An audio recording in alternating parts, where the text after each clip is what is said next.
Guys, I need to make this video because I just finished reading Atalanta and I need to talk about it. I really need to talk about it. And this is exactly like the kind of vibes or the kind of gnosis, the personal gnosis, personal understanding of the gods that you get when you actually connect with them in person, not just like when you're reading about them or you're learning about them from mythology or whatever. But when you actually take the time to actually come to them yourself in your own way, in your own relationship, because each person's relationship with the gods is different. But when you come to the gods in your own way, this is the kind of deep mystical truths that you learn through that, and I need to talk about this because some of these retellings I'm scared to read sometimes because I'm just like classicism, classism, classicism, classic, that kind of stuff, right? As a Greek pagan, as a Hellenite pagan, and all that. I just want to be wary of hubris, right? And you know, making sure things keep gods as like more reverential beings and divine beings, not just characters, not just beings that we joke about, right?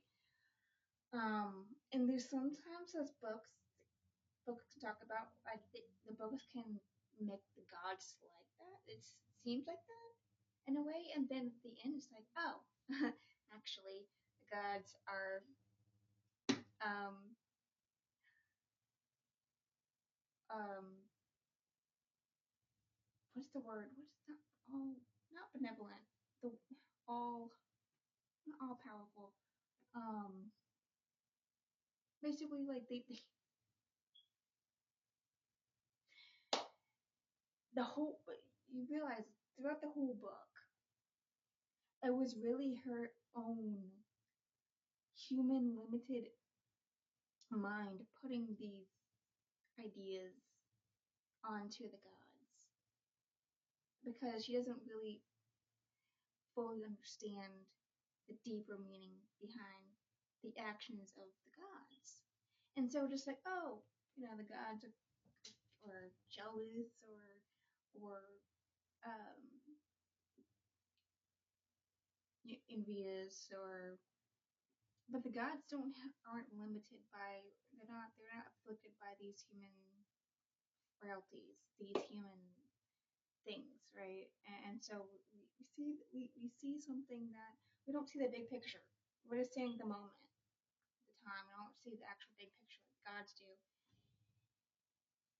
And so that we see this one little thing that the god does in this moment. It's just like, okay, wow, really, really, that's petty. But then once the big picture is shown to us, it's like that makes a lot of sense. That's a lot of times like when we do a tarot reading or something, it's more understandable looking back, right? Um, and so I really like how Atalanta ended. I really like that. Because I am a big proponent, right, of a lot of people, a lot of modern people who aren't really theists or polytheists or they don't worship the Greek gods, right?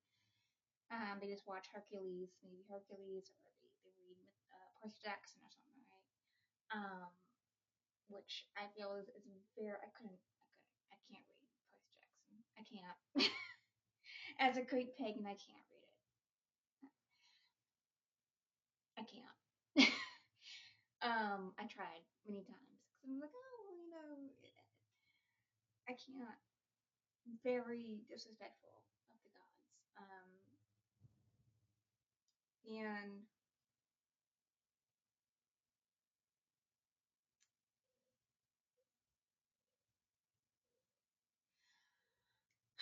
What was I saying?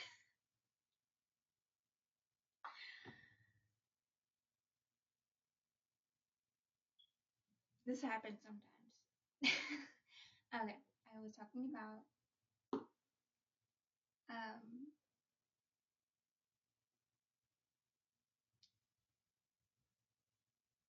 I just sorry. um I was talking about Percy Jackson, right? And I was talking about how I can't read books like that. Anyway, I don't know what I was talking about. Sorry. But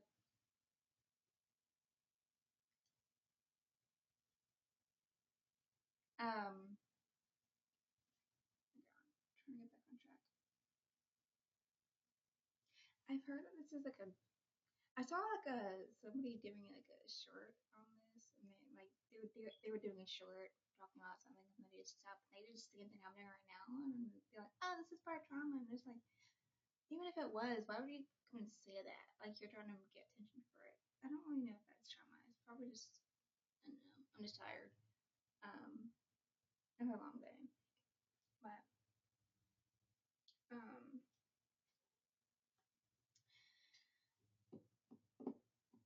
so this book, at first I didn't like it.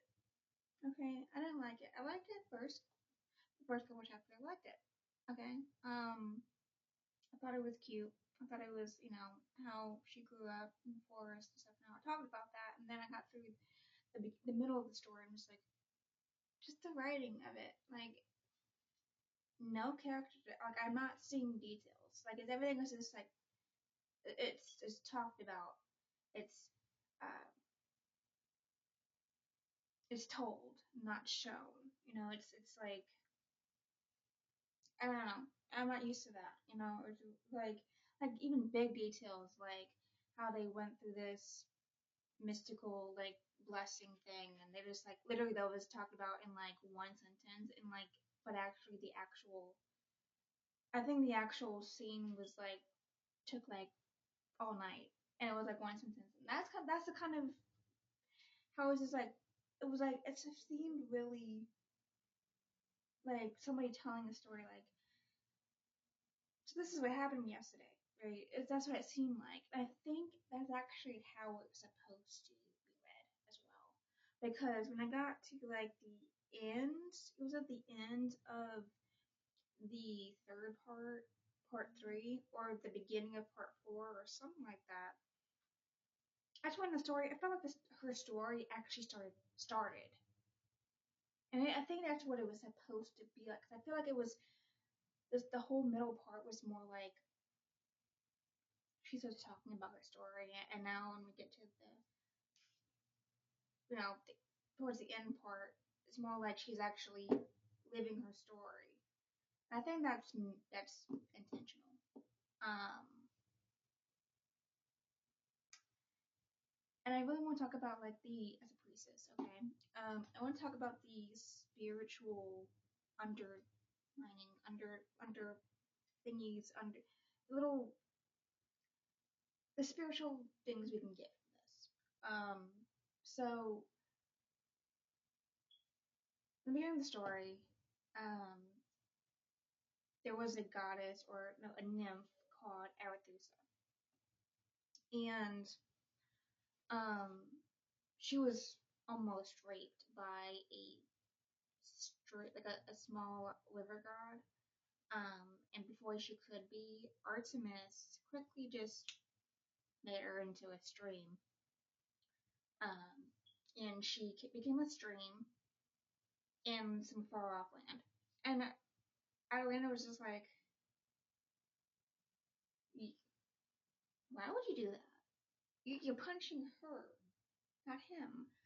She's not, she's the victim. Why would you do that? She's all alone. She's all, um, and the goddess Artemis is just sitting there like, no. Yeah, okay. Well, if that's what you think. And she's not, and then because of how Artemis is just like, Atalanta's just like, even have remorse. She doesn't even have remorse. She doesn't feel. There is no compassion in her face, in her eyes. And that's more of her own. Now that I finished the whole story, that was her own human limited perception of that interaction.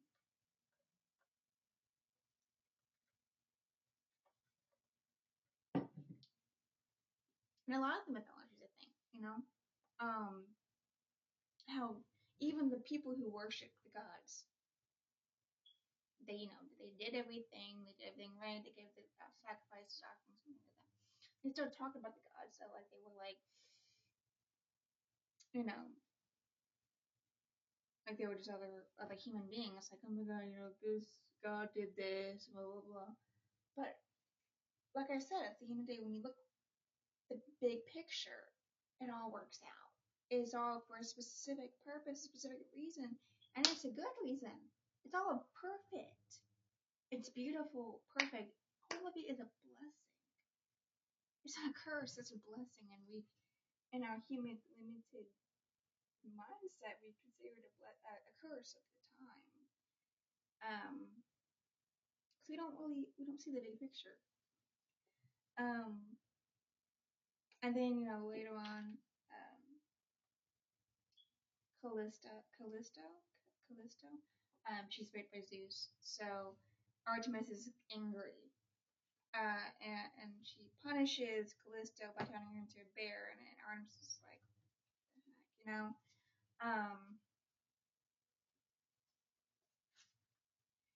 and so those kinds of experiences just kind of shape her view of the goddesses and her human perception of her. Even though she is,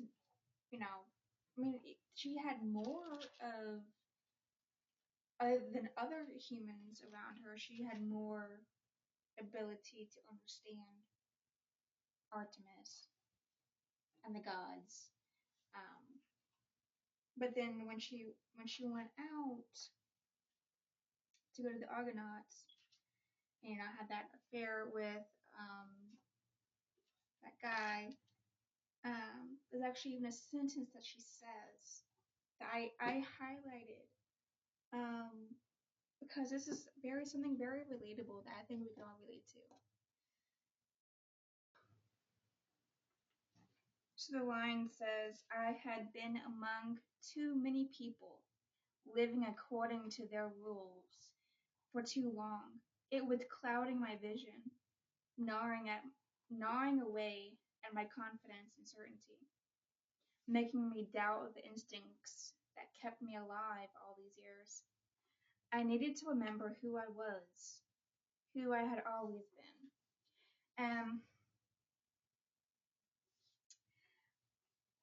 As a priestess, okay, I did talk about spiritual things because these things are true to me.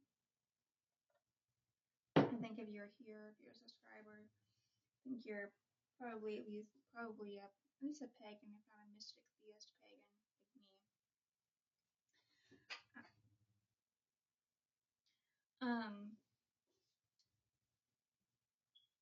But I was dealing with something because I've been through a lot in my life, right?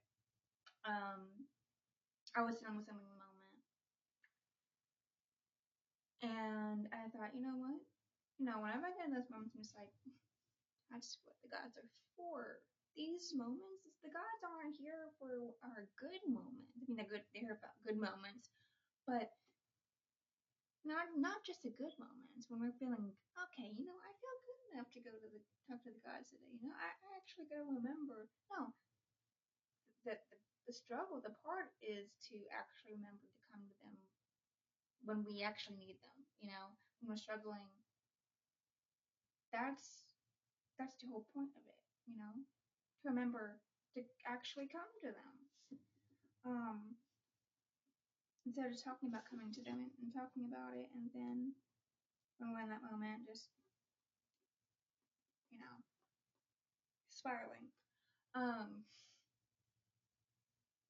So I did the spiritual, you know, um, tools that I had in my disposal, and I got into a meditative state. I no music, no distractions, no guided meditation, just me, myself, and I. Because that was the part of it. I need to reconnect with myself deeply and intimately. Um, and I got into this state where it's hard for me to meditate nowadays because pain, physical pain, and my surroundings as well. Usually, that's why I usually used to listen to like really loud music, my earphones. But so I kept repeating. Got into a trance state, which trance states is really good for like um, manifestation. And like when you speak something, you kind of like hypnotize yourself in a way. It's kind of like that, right? So um, kept saying, I am not my pain. I am not my body. There is more to me than just my senses. There's more to me than just the sight. Because I was too grounded in the 3D realm at the time. Because I was seeing my cat. Like my eyes were closed, but like how your eyes are closed, but that you still see because your eyes are like just creaked open a little tiny bit. Um, So I couldn't really fully get into like a meditative, like spiritual state, right? It was hard. So I was like too grounded in my body, and that's a good thing, right? It's a good thing to be grounded. Um, but when you want to reach out to the 4D or 5D realm, you want to kind of just remember that you are more than just a body and shell. You're a spiritual thing, a little wispy spiritual thing, um, and that's not just the physical brain either. Or the mind. That's a spirit. There's three. There's physical, mental, and spiritual. That's the mind. There's the brain. There's the mind, and then there's the soul. There's a 3D realm. There's the 4D realm, and then there's the 5D realm. So you have to remember, that you're not the pain, right? You're not the pain. You're not your body. Um, though, as above, so below. Remember that as well, right? What happens in the spirit world is reflected in the physical realm, and what happens in the physical realm is reflected in the spiritual realm. So remember that, but also remember that you are not just your body. So it might be confusing, but you kind of just have to experience it to really get to understand what that really truly means, and how that doesn't contradict itself. um,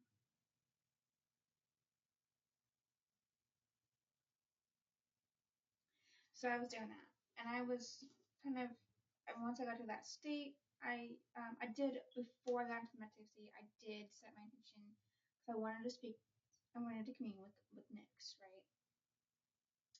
I thought, I started getting insights of like, you know, um,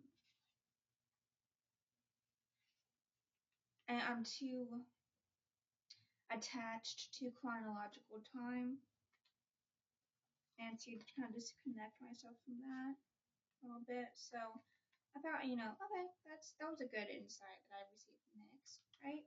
Um, then I kept reading this book, and I got to the epilogue. Not the epilogue. I got to the last chapter.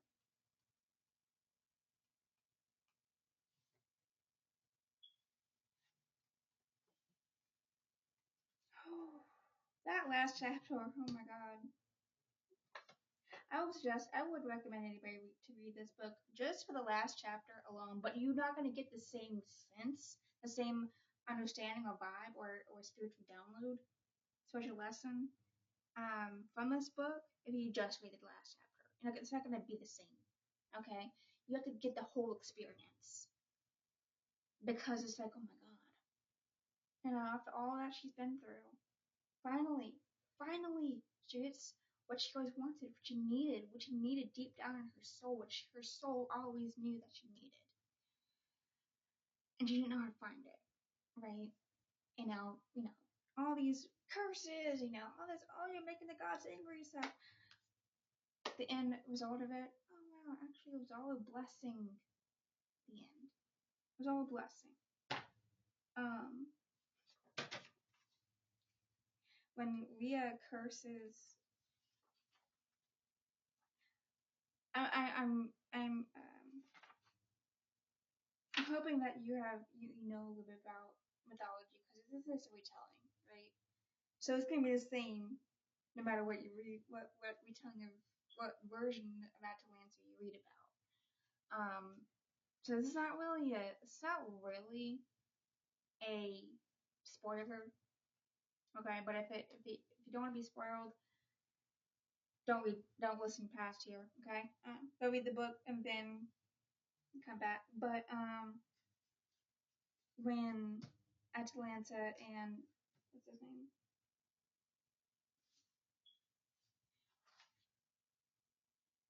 I can't really remember his name. Like it's a long H name. Hypom Hyp Hypomenes Hypomenes Hypomenes Hypomenes Hypo something like that. Okay. When they are transformed by Rhea into lions,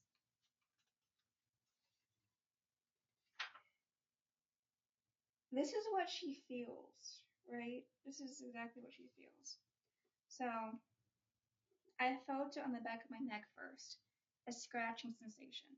Something tiny twisting its way out of me, through my skin, 1,000 little pinpricks. Then a ripple that shuddered through my whole body, that seized it in a powerful convulsion. I thought that the goddess had me in her grip, that she was tossing me from side to side, but the movement was coming from my own body, a body that didn't feel like mine anymore, the shape of my limbs unfamiliar, a pressure building to an unbearable intensity, the sudden hideous conviction that I was bursting out of my own flesh, that I couldn't be contained. A howl tried to force its way out of my throat, but it was a grumbling, thunderous sound, guttural, raw, and unrecognizable. It's hard to when there's really bad noises around you, you can learn how to shut them out, but then actually it starts to physically affect your visual hearing. And that's basically the state I'm in, right now. I have bad hearing because not because of any physical things, but because I have so many years, so long, I have shut out things from external sounds, and now it's hard for me to actually hear things. um,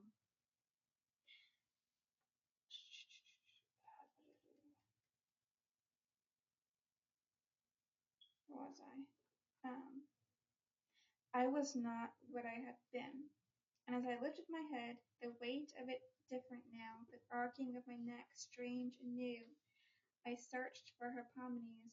If that's how you pronounce it, I'm not sure. I mean, I was reading in my head, and I was like, oh, that sounds so perfect. It makes so much sense. Now when I'm reading out loud, it's like, I don't know if that's how it's supposed to sound. The eyes that stared back at me were greenish gold and rimmed in black, fixed on me with the same panic I felt. But the terror of a moment ago was melting away.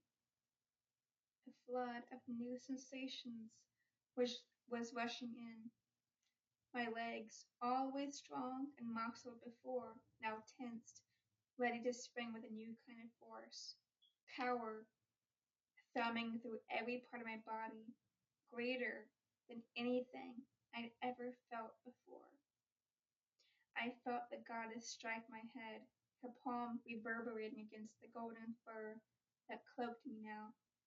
I saw her fingers twisting in the tawny mane of the lion at my side, my lever, but it was joy that pulsed through me as she commanded us to run, a pure animal joy that eclipsed any I had felt before. We fled into the night together. This is not a curse. This is not a curse. This is a blessing. And for any animistic pagans out there, we know this already. We know this already. That being one with nature, being an animal, that's the ultimate state. Right? That's the ultimate state. So, I was right about the epilogue. Okay, it was an epilogue. There's also an additional chapter in this one. I think it's because this one is a special edition, exclusive edition. Maybe that's why. The epilogue says, "A nose on my face and his thick, shaggy mane. He throws back his head, throat to the sky. His jaws stretched open, his fangs glinting in the low slanting rays of the sun. He sinks down, his brindled muzzle resting on huge paws that look so soft, aside from the dark claws nestled in among the fur. I leaned back on my haunches, feeling the delicious stretch in my front legs, luxuriating in it for a long moment before I released the coiled energy and leaped forward. My body is low to the ground, my paws thundering on the earth, the long grasses that surround me waving as I surge through them. I am running with a fluid grace and speed greater than any I'd ever achieved in my life before, my form lithe and sinuous, and in perfect harmony with the world around me. My muscles roll smoothly under the silken fur, easy and effortless as I bound past the trees on the edge of the forest, streaking past the village where Parthenopeus lives. He grows strong and healthy, gaining an uncommon skill in fighting and hunting, never missing the life I once sought for him. His destiny awaits him one day. For now, he plays at swords with other boys, using branches to practice. He patiently carves away at the shape of a bow, angling it this way and that, narrowing his eyes at an imaginary target. He heaves sacks of barley and casks of water, building his strength, honing his determination. When he catches a glimpse of the lion surging past, he doesn't run in panic like the other villagers. He lifts his face to us, fearless. I run on, through the fragrant air of evening, across the steep sides of the mountains.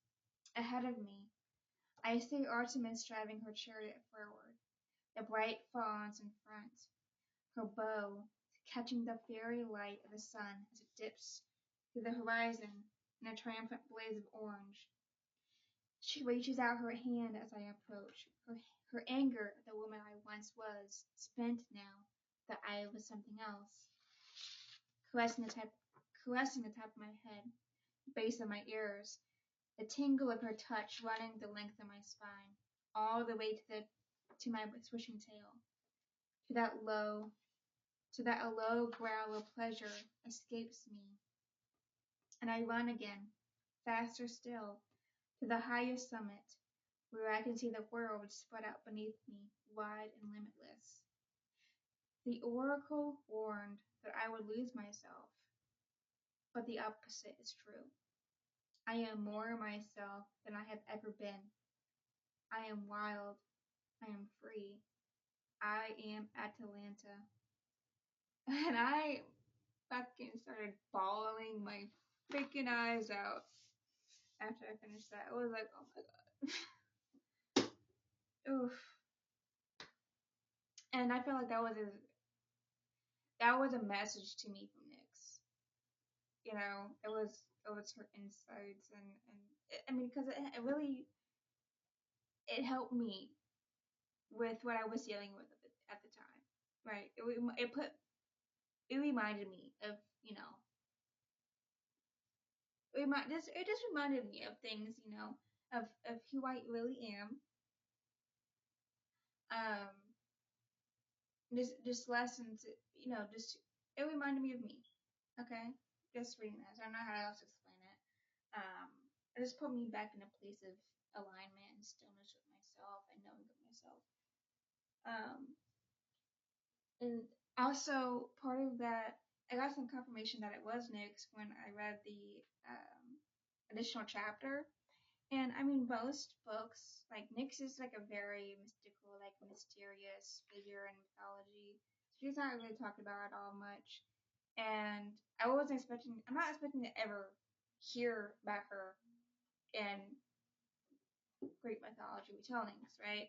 But this additional chapter in this book and this specific version I got, which is special edition, just happened to get the special edition, it talks about Nyx.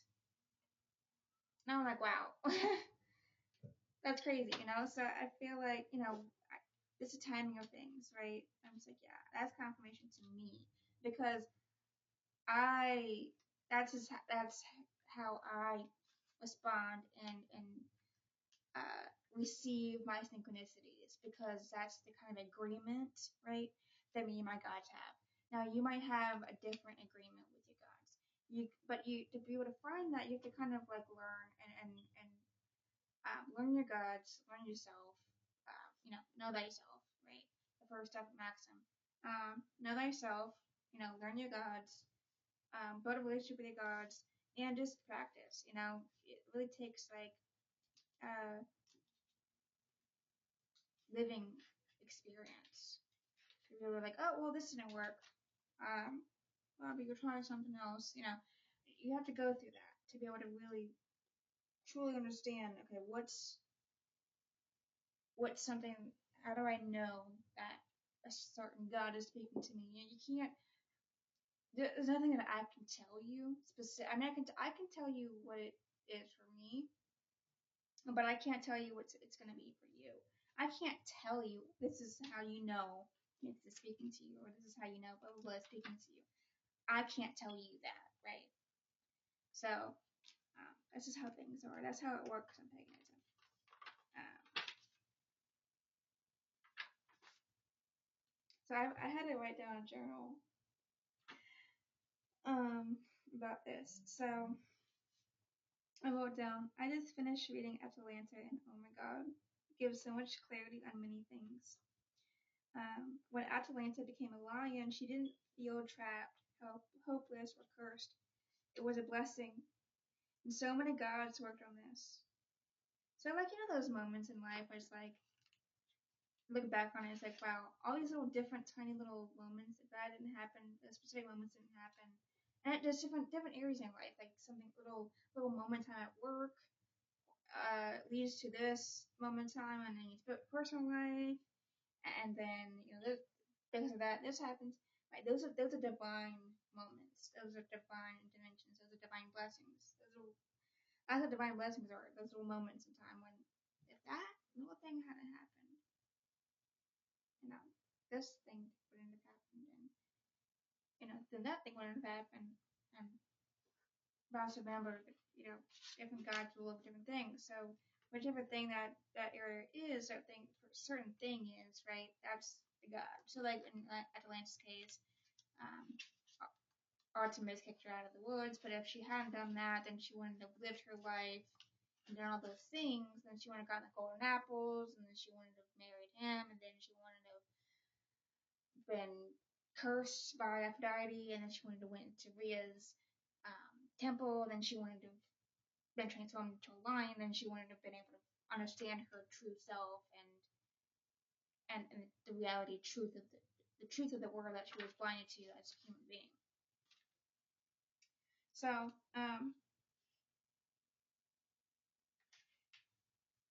it was set in motion. Honestly, I mean, things like this are set in motion. You don't even, you really don't know. We don't know how far back things are set in motion, but with God's, because God's, they don't see things like the time as we do, right? It's like everything is happening at once. The future is happening now. They don't really understand. Oh, that's like far in the future. You know, they don't understand those things. They don't really understand like, oh, this is uncomfortable, or I don't like this, or I feel um, anxious about this, or I don't really, I don't, this is not my preference or whatever. They don't really understand those little smaller things because they're big and they're expanded and they're just so far above everything. They see things, yeah, but like they're not like it's such a we're like ants to them. It's like not that they don't. I mean, they actually. A lot of people think, oh, they don't care about us. They do. They really do. But they're not.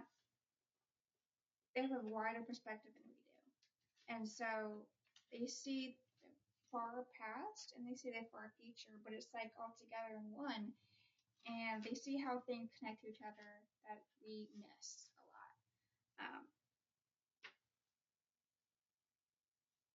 And so we don't really know how long our story has been playing out. How long it's been in motion. I mean, our fucking great great great grandmother could have been born just because we needed to be born, and certain little things that happened like 100 years ago needed to happen for something 100 years down the line to happen. We never, we don't really know. Um,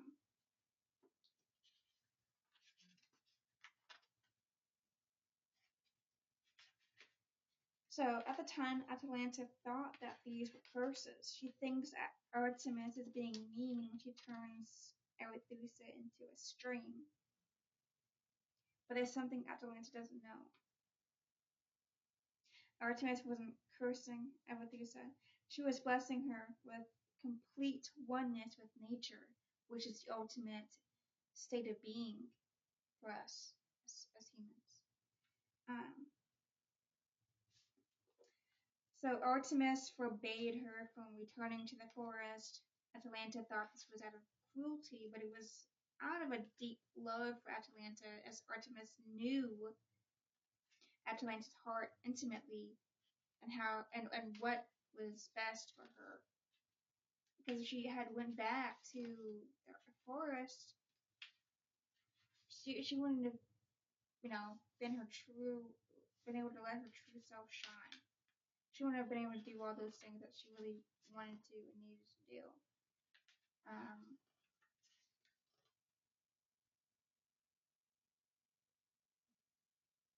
and then Aphrodite got involved, and then Rhea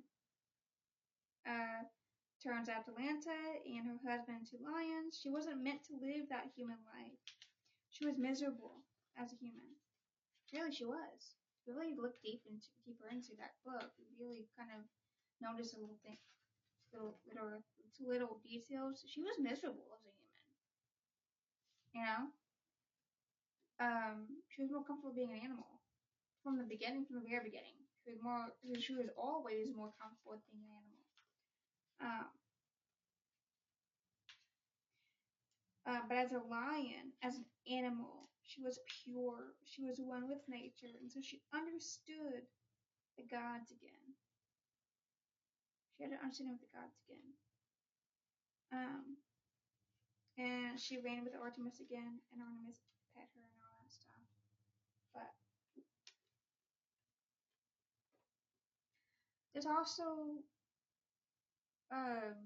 brings me back to things like Medusa, right? People want to say, oh, that's a Roman version of that, or But as someone who gods don't make any mistakes, right? And they're not demons. Okay, they're not demons. They're not evil divine beings. They're benevolent, good. Excuse me. these curses, right? That humans say that, oh, the God's curse. It's a blessing.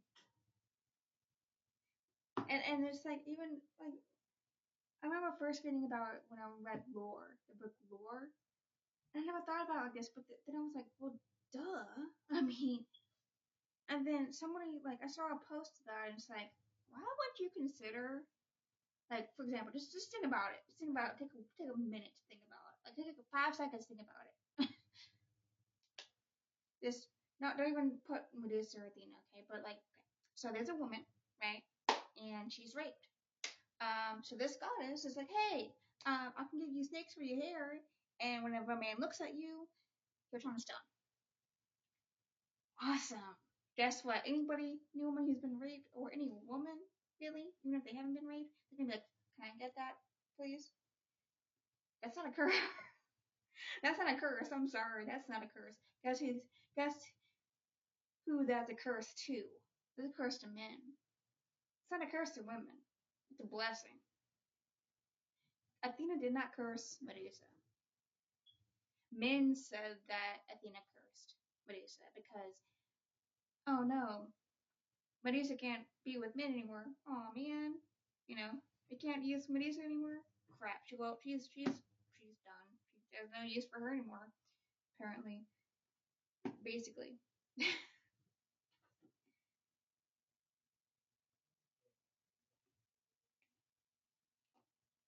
why doesn't Artemis just, or why doesn't Athena just, do something bad to Poseidon or punish him, because the gods can't really interfere with each other like that.